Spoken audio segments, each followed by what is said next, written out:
بسم اللہ الرحمن الرحیم۔ السلام علیکم، میں ہوں شہزاد احمد کھر اور ادبی ذوق میں آپ کو خوش آمدید کہتا ہوں۔ آج غزل کے حوالے سے کچھ عیوب کا تذکرہ کریں گے۔ نظم اور غزل میں بنیادی فرق کے حوالے سے جانیں گے۔ چلیں شروع کرتے ہیں۔ نظم اور غزل میں جو پہلا بنیادی فرق ہے وہ موضوع کے لحاظ سے ہے۔ نظم ایک موضوع پر ہوتی ہے جبکہ غزل کا ہر شعر الگ مضمون پر منحصر ہوتا ہے۔ غزل کے ایک شعر میں ایک مکمل مضمون کا ہونا ضروری ہوتا ہے۔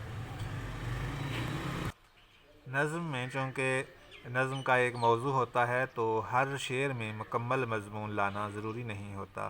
کیونکہ آدمی سمجھ سکتا ہے کہ اس موضوع پر جو اشعار لکھے گئے ہیں یہ شعر بھی اسی سے متعلق ہے،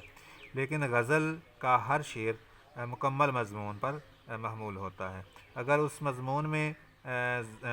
میں زیادتی کی جائے، دو مضمون شامل کیے جائیں، ایک مصرعے میں کچھ کہا جائے دوسرے میں کچھ کہا جائے تو اسے شعر کا دو لخت ہونا کہتے ہیں، اور اگر ایک ہی مضمون لایا گیا ہو لیکن اس مضمون کا پوری طرح سے اظہار نہ کیا گیا ہو تو اسے اظہار کی کمزوری کہتے ہیں۔ اس لیے غزل کے ایک شعر میں ایک مضمون ہو اور مکمل مضمون ہو اور پوری طرح سے اس کا اظہار ہوا ہو، اس میں کسی قسم کا جو ہے وہ ابہام نہ رہا ہو۔ ایک حد تک جو ہے وہ چیزوں میں ابہام وہ حسن ہوتا ہے غزل کے شعر کا، لیکن اس کا اتنا بڑھ جانا کہ کسی کو شعر میں بیان کی گئی بات سمجھ ہی نہ آئے تو یہ عیب ہوتا ہے، اسے اظہار کی کمزوری کہتے ہیں۔ جیسا کہ عرض کیا کہ غزل میں دو لخت ہونا ایک عیب ہے شعر کا، یعنی ایک مصرعے میں کچھ مضمون ہو دوسرے میں کچھ ہو تو یہ دو لخت ہونا ایک عیب ہے۔ لیکن نظم میں چونکہ ایک ہی موضوع چل رہا ہے تو کسی ممدوح کسی چیز کے بارے میں آپ ایک مصرعے میں ایک بات کہتے ہیں، اس کی ایک خوبی بیان کرتے ہیں اور دوسرے مصرعے میں آپ دوسری خوبی بیان کرتے ہیں تو یہ نظم میں عیب نہیں ہے، کیونکہ ایک ہی موضوع چل رہا ہے تو اسے سمجھنا آسان ہے۔ پھر نظم میں اگر آپ مکمل مضمون جو ہے وہ ایک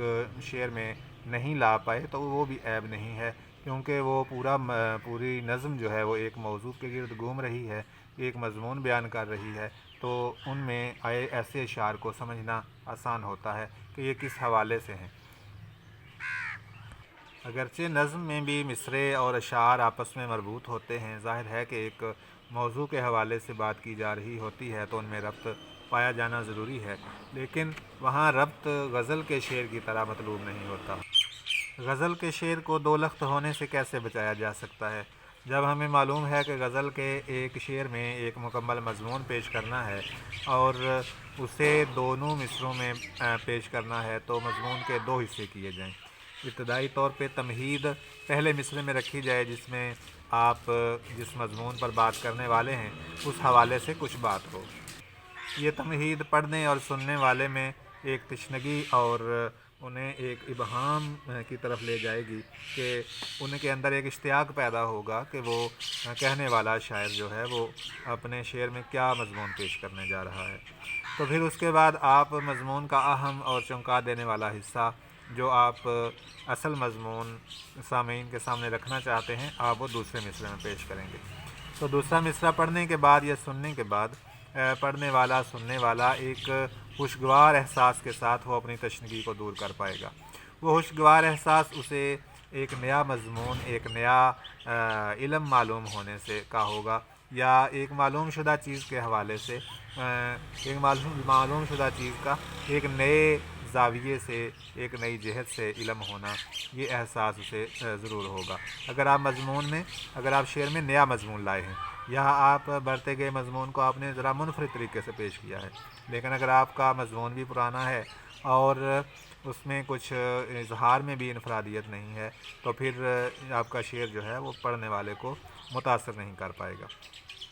تو یہ مضمون میں شعر کے دو لخت ہونے سے بچنے کا طریقہ ہے کہ جو بھی مضمون آپ پیش کرنا چاہتے ہیں اس کے دو حصے کریں اور اسے دونوں مصرعوں میں آدھا آدھا تقسیم کر دیں، اور آپس میں ان کو مربوط کرنے کے لیے ایسے مناسبات، ایسے الفاظ لائیں کہ جو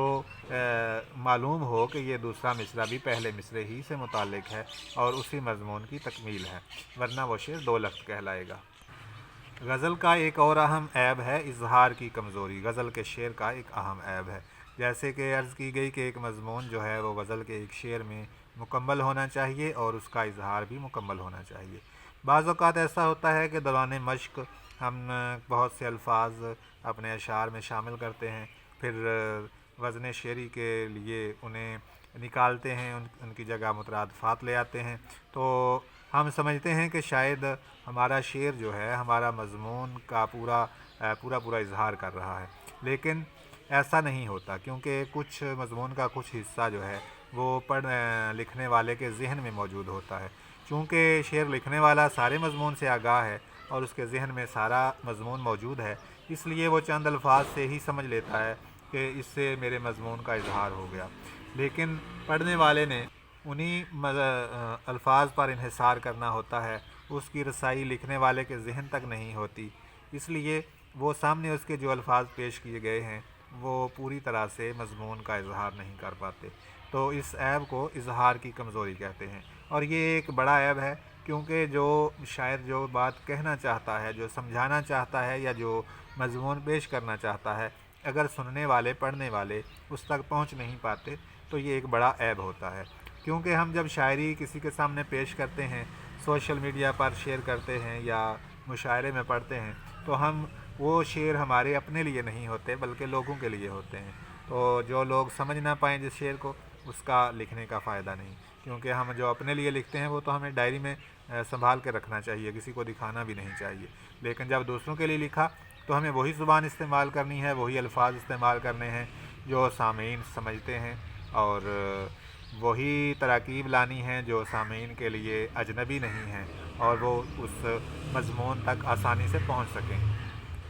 شعر میں اظہار کی کمزوری سے کیسے بچا جا سکتا ہے؟ اس کی ایک طریقہ یہ ہے کہ تراکیب کا استعمال کریں، جہاں الفاظ 2 یا 3 الفاظ استعمال ہوتے ہیں ایک لفظ کا، ایک بات کا اظہار کرنے کے لیے، وہاں ترکیب کے 2 الفاظ یا 1 الفاظ کافی ہوتا ہے۔ اسی طرح جیسے لفظ آپ کہیں کہ ٹوٹا ہوا آپ نے کہنا ہے تو آپ اس کی جگہ پہ شکستہ کہہ لیں تو وہ ایک لفظ دونوں الفاظ کے لیے کافی ہو جاتا ہے۔ اسی طرح آپ مترادفات کا استعمال کر سکتے ہیں، آپ الفاظ جو پہلے سے آپ استعمال کر رہے ہیں، یہ کچھ الفاظ ایسے ہوتے ہیں جو کہ